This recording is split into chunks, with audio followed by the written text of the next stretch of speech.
I'm going to kind of, you know, some of the simple stuff. I'm not going to go into Okay. on the lights. You know how to operate these. The light above your head. It's these little switches. But the main thing, like our thermostat for our air conditioner, and this is pretty self-explanatory too. Auto on. This is a cool heat, so it says cool off. Gas heat, electric heat. Low high on our fan speed. So what we'd want to do is, first of all, it's showing 77 degrees inside temp. So if we were going to set this up, let's see here, to our, how do you say, on point, like for our air conditioners. Let's see here, what do we got? I gotta get, So 77. I've got to get my glasses though, but over here it's 72. You know what, no, not the, to Okay. the left there's another in small print. Let me grab my glasses. It'll say mode, it'll say set. I can't see until I have these little jewels on. Whoop. Okay, so let's see here. Set at 72. We're going to set the temperature down at, let's just say 55. Okay. And let's see here. And you got to turn it on to cool. Yeah, now the room temperature right now is 77. Right. So we've got it set at 55. So if we go over and we flip this to cool, there goes our air conditioner. Okay. Okay. We let it run for a minute and we can feel it. But I ran both these air conditioners the other day for, at least 10 minutes apiece, 10 or 15 minutes apiece. And so they come out of here, huh? yes, ducted AC. I always So check that's it. the Now, ducting, huh? You can open these up and close them. They've got little, Yeah, vents on them. yeah. And then same thing at the air conditioner up here. There's some vents up there to open and close. Right here, huh? Yes, these little slide vents. Oh, This right is here. Where I Okay. like to, you know, when I check them, I check it right at the Oh, I air got conditioner. you. If you didn't want to come out, you can close these and they'll blow Out of there, huh? Yes. Gotcha. So there's another one right here, and then also your filter up here, and the filters look dynamite. They look nice and clean. Okay. But this little turn, a quarter turn, then pull it down, you get your filter. All right. So this is how our ACs operate. Now, what I do recommend, these, now this one's set up pretty basic. These things can get a little more sophisticated and they may have a few more features on it that I'm not explaining right now. For example, now this one is a little better because it's got two separate thermostats. Sometimes you'd have just a single thermostat and it would say mode, you know, front, back, front heat, back heat. So might not be a bad idea to download the owner's manual. Some of this digital stuff, I can't keep up with each and every Okay. unit, all the features on it. But basically, you saw where it said room right up here, Greg. It's Yep. showing the temperature in the room, and then above that it says set the temperature to where you want it to set, just like a thermostat on the wall. We're going to set it down to 50 degrees in the house. We want it to get ice cold. So now what we're going to do is we're going to turn this to off or cool. So we come over one position. And Now, if they have to put Freon in it, they do that on the roof? no, these are not serviceable AC units on these Okay. RVs. They go, you just replace it. These air conditioners on this are blowing dynamite. They sound like brand new. They're operating like brand new. There's no vibration. When I say sound, there's no rumble or, you know, excessive noise in them. They're blowing ice cubes out. They're working Great. beautiful like new. The reason they do that, they don't make them serviceable, is because these things going down the road, when they put service ports in them, they tend to leak out of them, so they just weld them completely shut, and usually speaking, they last forever that way. Okay. So we've turned it to the off position. Now, we've got a room temperature of 78. We're going to put it up to set. Now we're going to set our temperature up to, let's get it up to like 80 or 90 above our room temperature, so that our thermostat will call for heat. So we're going to set it up to like 90 degrees here. Okay. And we've got it set at 90. Now we're going to go over to gas heat. But there's no gas, of course. Right. And we turn it on. And you're going to wait. Hear the blower motor come on. I do. Usually about 10, 20 seconds later, you'll hear a tick and kind of a click. And the gas valve opens and it attempts to light.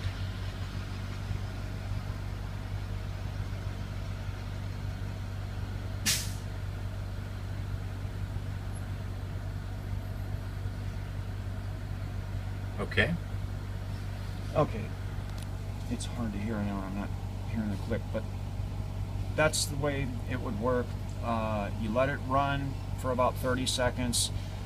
But you have to have the gas valve open. Yes, outside, we've got to have right? propane and the gas, which we do not at this time. Yeah.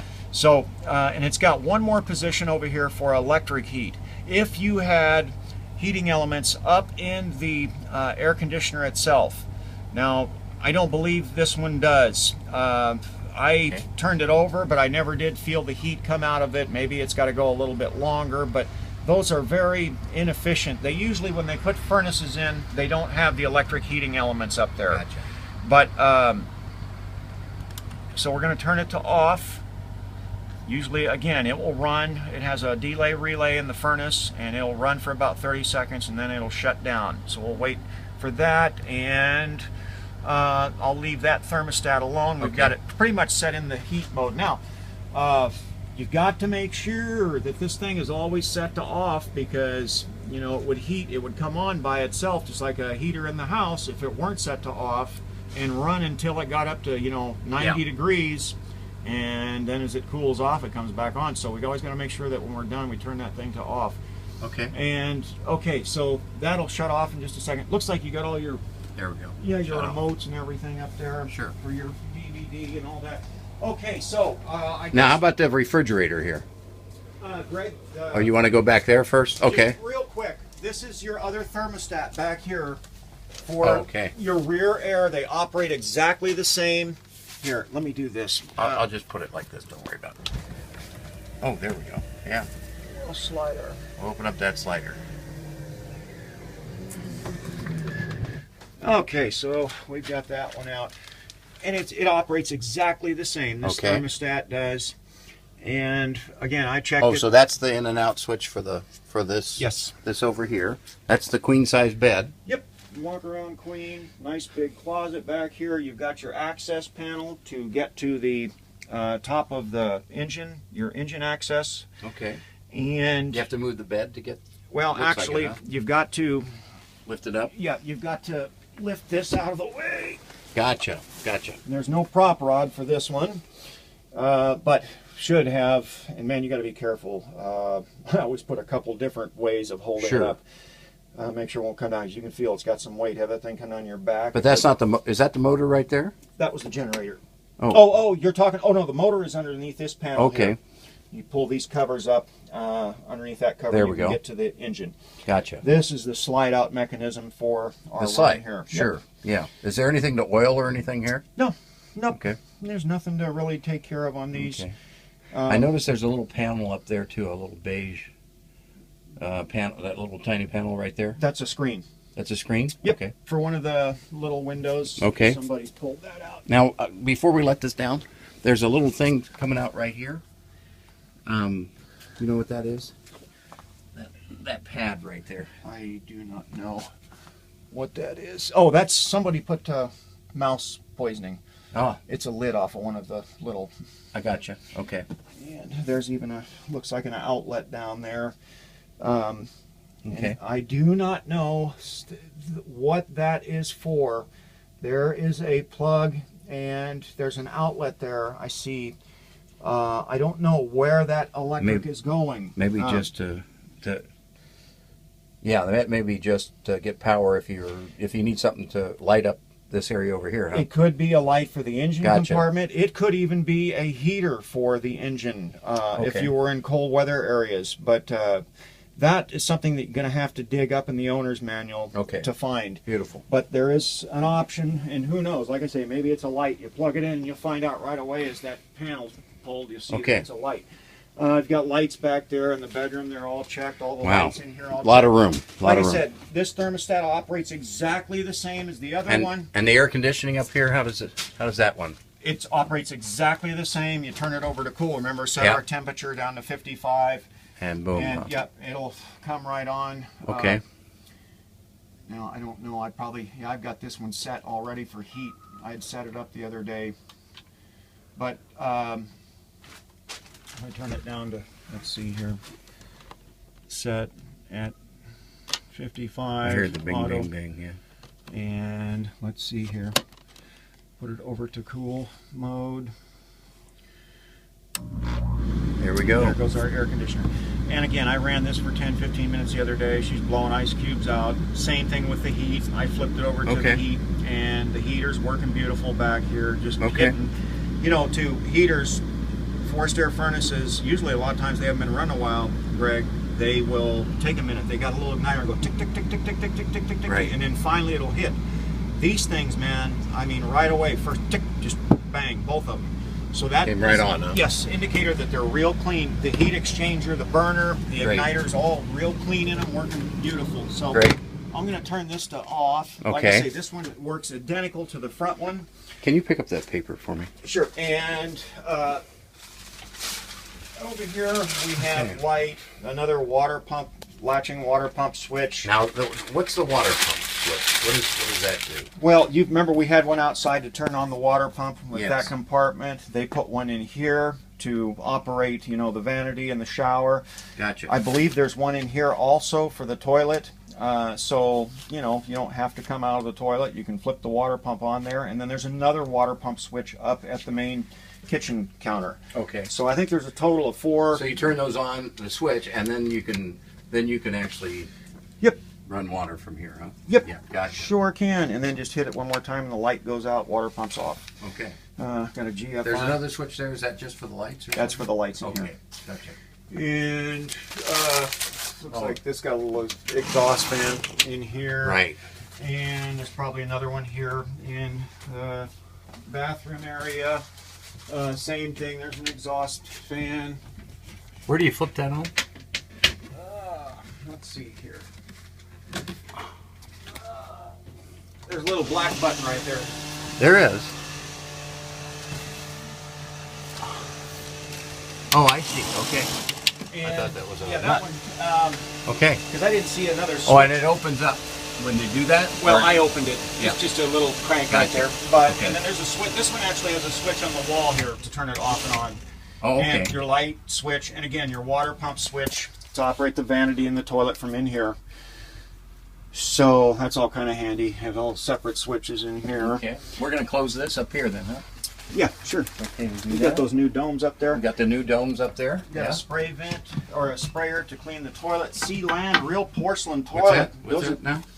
This is the best toilet for RVs. They're real porcelain toilets. But a lot of RVs have just those little plastic, you know, Aqua 5 Magic, Thetford toilets. Okay. This is a real, Dometic.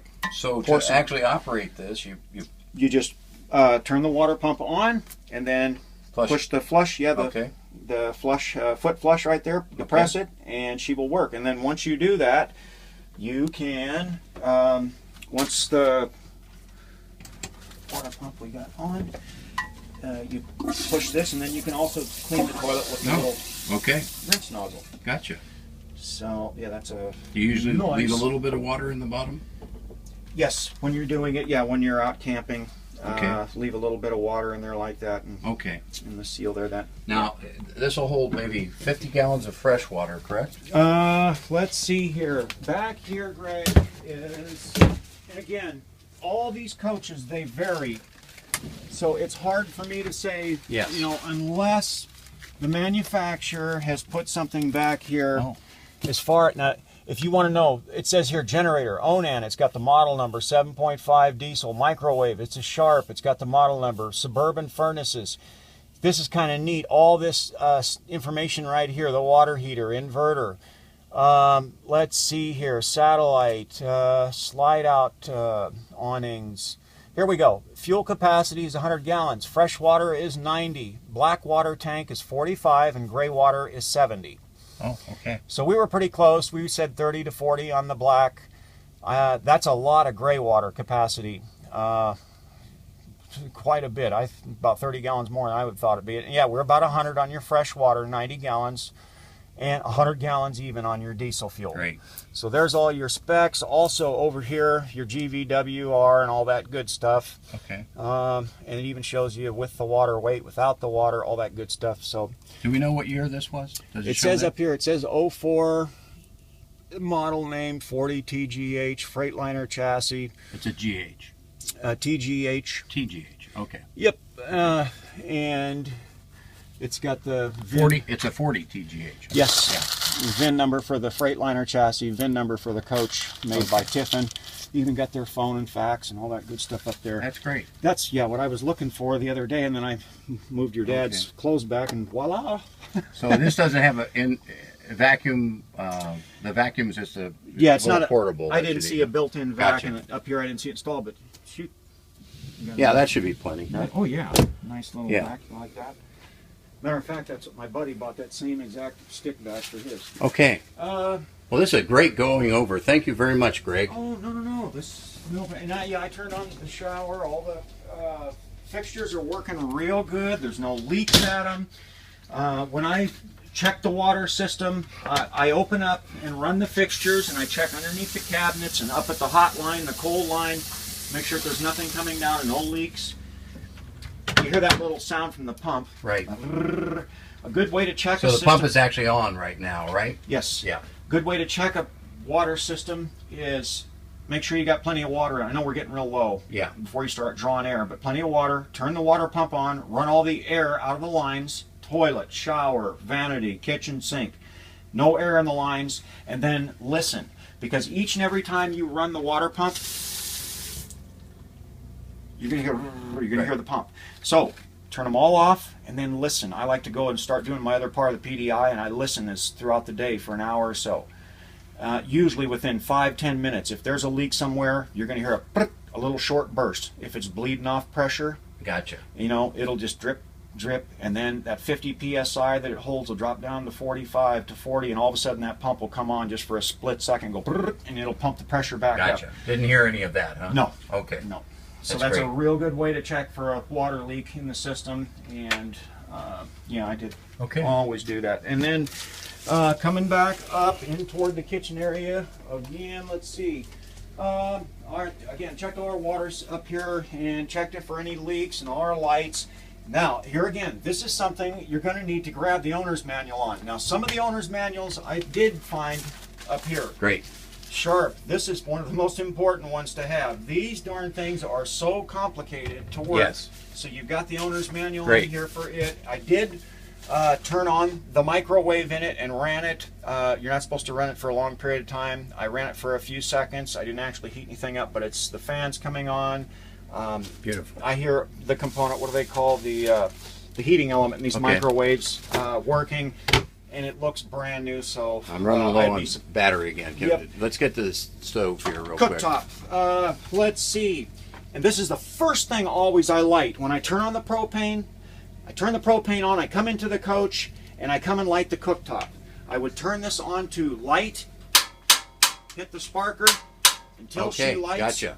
And I let that run for about 30 seconds, all the burners, and I pull all the air out of the lines, or most of it. To light the oven, the sparker doesn't work. You've got to use a lighter and come down here. You'll turn this where it says oven over to pilot. You'll take a lighter and light it. You'll see a little tiny pilot come on. Once the pilot comes on and stays on, then you're ready to cook. You roll this over to 350 and you cook. Good idea. Each and every time you're done, don't leave it on pilot and say, tonight after breakfast I'm going to cook again. Turn it all the way off, and then when you come back to dinner, light it again, because those little pilots are so small, they're easy to just to open the door quick or close it and blow the pilot out. Okay. So, pretty basic. Like I said, the top side works off the little sparker. The bottom side, you do need a lighter. Beautiful. But that's the first component to light. Does it have a little fan to get the smoke out of here and yes, stuff like that? Right up here. Fan. Okay. 2-speed, high-low, off, and a light. Okay. And but yes, that's important because the refrigerator wouldn't light. A lot of times it'll take time to light. You got to draw the air out, and that's a quick, easy way to do it. Lighten the cooktop first. Oh, okay. Refrigerator. So we come over here and we turn it to let's see here. Turn it to on, and you can see by indicator here we've got thermostat set at 5. It is set on gas mode. In a few seconds, you'll hear, it's hard to hear, but it'll attempt to light itself on gas. If it doesn't, this little light over here is going to come on, check light, to let you know that ignition process did not light. In that case, you would turn it off, wait 10 seconds, and reset and try again. to light that gas mode. Maybe you got some air in the lines, and Okay. sometimes it'll take 2-3 attempts before you finally get it to light. Now, if we go put this thing on and we flip it to auto, AES, auto, then this refrigerator is going to go look for AC first and foremost every time. That's the first source of power it's going to look for is AC. Okay. Right now we've got the generator running. So it's turned on, it's indicating yes, the refrigerator is working on AC mode. Now you wouldn't want to do that, run the generator. That'd be a very inefficient way to heat or cool the refrigerator. You'd either want to be plugged in at a campsite where you've already paid, got the electricity, right, or you'd want to flip it to gas. These things are very, very efficient on gas. They only use a flame about the size of your thumb. Very, very efficient on gas. So, but in the case of automatic, it always looks for AC first. If it doesn't find it, like if we turn the generator off right now, yes, and we lost the AC, this thing would automatically go to the gas and start lighting itself on gas. Okay. Okay? Yep. So, all right, so flip that to off. Pretty simple. On most of these refrigerators, Has a little handle there. yeah, you got to be careful on these things. You don't want to force them because they can break. This one, like I said, indicated earlier, it's got a ice maker in it. And nice thing about the refrigerator, I have instructions down here. Oh, so yeah. there's a set of instructions that tells you how to operate the refrigerator and when it goes into check mode and all that good stuff. Beautiful.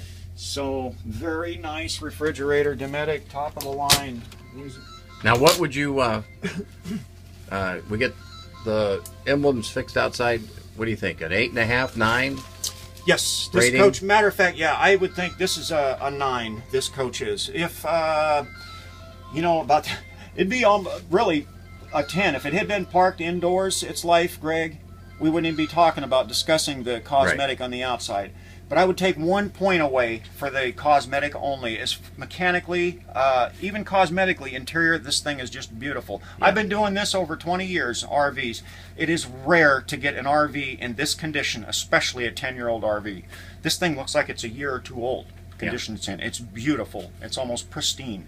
It's gorgeous. You can tell it's never been smoked in. There's now, I can't see any signs of pets or anything. It's just beautiful. It looks brand new. No, they never had any pets. They really didn't get a chance to use it.